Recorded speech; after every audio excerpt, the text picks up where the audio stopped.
सभी प्यारे बच्चों को नमस्कार। आज फिर हम समाकलन से संबंधित वीडियो लेकर आए हैं और इसमें सवाल पढ़ते हैं, पिछले वीडियो से कुछ हट कर हैं। तो शुरू करते हैं। पहला क्वेश्चन, इंटीग्रल tan x अपान log sec x और dx ऐसे दिया है। तो इसमें हम मानते हैं, नीचे वाले को मानते हैं, माना log sec x बराबर t मानते हैं। इसका डिफरेंशियल करते हैं तो डिफरेंशियल log, इसको x मानेंगे, log x का क्या होता है 1/x, और इसको दोबारा करेंगे sec x का तो होता है sec x into tan x और dx बराबर हो गया dt। तो sec x से sec x कट गया, यहाँ पर क्या बचा tan x dx बराबर dt। अब हम लिख देते हैं ऊपर इंटीग्रेशन, ऊपर लिख देते हैं dt और नीचे लिख देते हैं t। 1/t का क्या होता है log t प्लस c, तो log और t को हमने जो माना था वो मान रख देते हैं log और sec x प्लस c। बस इसका ये आंसर हो गया है। समझ में आया होगा सभी लोगों को ये सवाल। फिर अगले सवाल की ओर जाते हैं। अगला सवाल देखते हैं।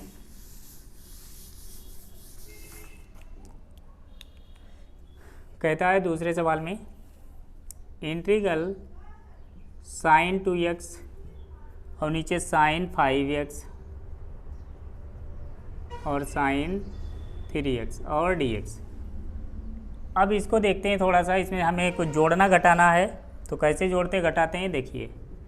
इंटीग्रल साइन, इसमें लिखते हैं 5x माइनस 3x, 5 में से 3 घटाएंगे 2x बचेंगे और ये 2 ही x लिखे हुए हैं। नीचे क्या है साइन 5x और साइन 3x और क्या बचा है dx। ऊपर साइन a माइनस बी ऐसे होता है। साइन a माइनस बी का एक फार्मूला होता है sine a cos B minus cos a और साइन बी। ये फार्मूला हम ऊपर खोलते हैं।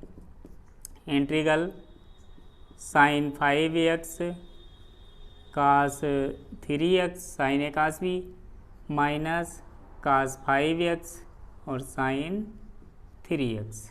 नीचे हो गया साइन 5x साइन 3x और इधर हो गया dx।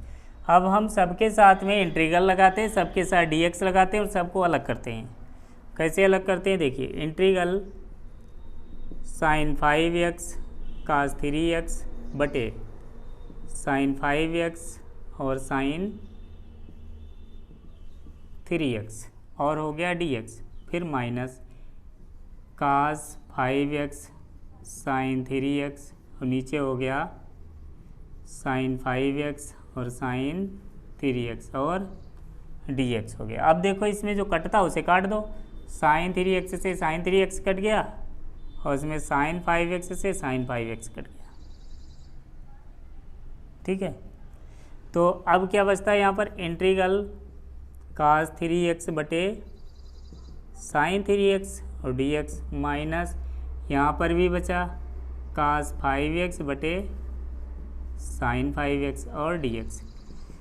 कास बटे साइन क्या होता है काट 3x dx और माइनस कास बटे साइन काट 5x और dx हो गया। अब हम क्या करते हैं इतने को मान लेते हैं, इसको भी मान लेते हैं। तो इसे मान लेते हैं, या इसे समझ लो गुणे वाला बटे में निकलता, बटे वाला गुणे में निकलता, ऐसे समझ लो। कहाँ इतना बड़ा करेंगे। काट x का क्या होता है, एक सूत्र होता है इंटीग्रल काट x dx बराबर होता है log माड में साइन x प्लस c, ऐसे होता है। तो ये हो जाएगा log 1/3 बाहर निकाल लेंगे, इसका गुणे का है, बटे में निकलेगा log साइन 3x और minus log sine 5x plus C 1/5, इसमें से भी बाहर निकल आएगा। बस इसका ये आंसर हो गया। ये थोड़ा सा पहले से बड़ा सवाल था, इसलिए इसे समझने की कोशिश करेंगे। फिलहाल सभी स्टेप खुले हुए हैं, आप समझ सकते हैं इसे। फिर अगले सवाल को देखते हैं।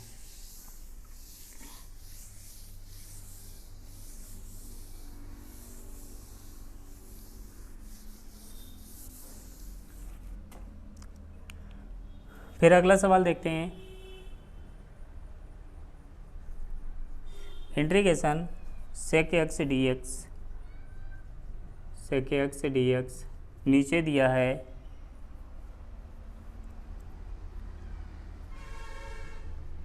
log sec x plus tan x। तो इसमें हमें नीचे वाला पूरा पोर्शन मानना है, पूरा मानते हैं। माना log sec x plus tan x बराबर हमने t मान लिया। तो हमने इसको t मान लिया है, तो log x का इस पूरे को x मानेंगे। log x का क्या होता है, 1/x होता है। तो sec x plus tan x, इसका दोबारा करेंगे तो sec x का क्या होता है, sec x into tan x और प्लस tan x का क्या होता है, sec स्क्वायर x और dx बराबर हो गया dt। ऊपर sec हमने कॉमन ले लिया, तो ऊपर बचा, यहाँ पर क्या बचा, sec वाले को पहले लिख दो, sec x बचा प्लस का tan x बचा, और नीचे क्या बचा, sec x प्लस का tan x बचा, और क्या बचा, dx बचा, बराबर इधर क्या हो गया, dt हो गया। तो इस वाले से ये वाला काट देते हैं। यहाँ हमें क्या चाहिए था, sec x और dx चाहिए था, तो क्या हो गया, dt बचा। ऊपर वो आ गया, सो हम इतना लिख देते हैं। इंटीग्रल ऊपर लिख देंगे dt, नीचे क्या माना था, t 1/t का क्या होता है, log mod of t plus c। तो log t को मान डालते हैं, क्या माना था हमने, log sec x plus tan x plus c। बस ये आंसर हो गया है। इस तरीके से उम्मीद है कि समझ में आया होगा। फिर अगला सवाल देख लेते हैं।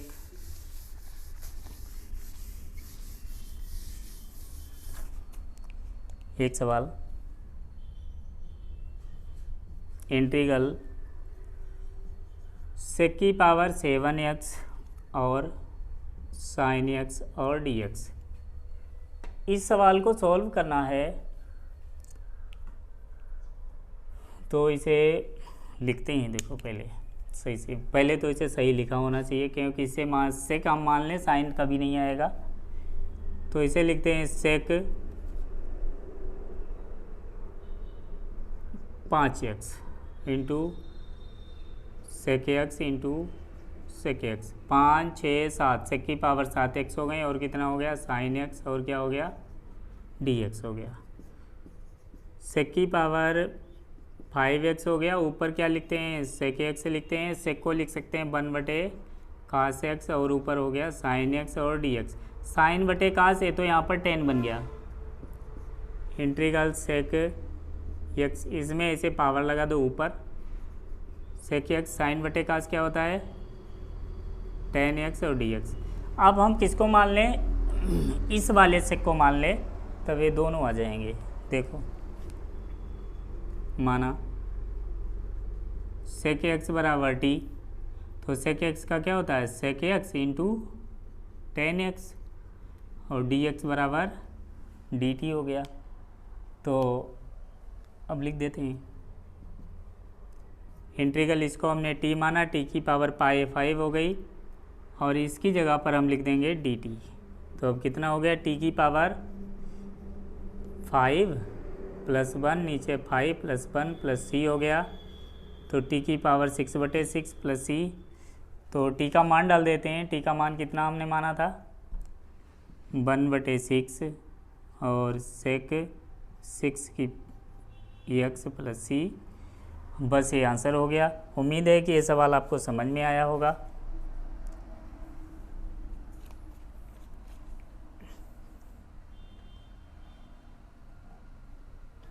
बस इसमें इतने रखते हैं।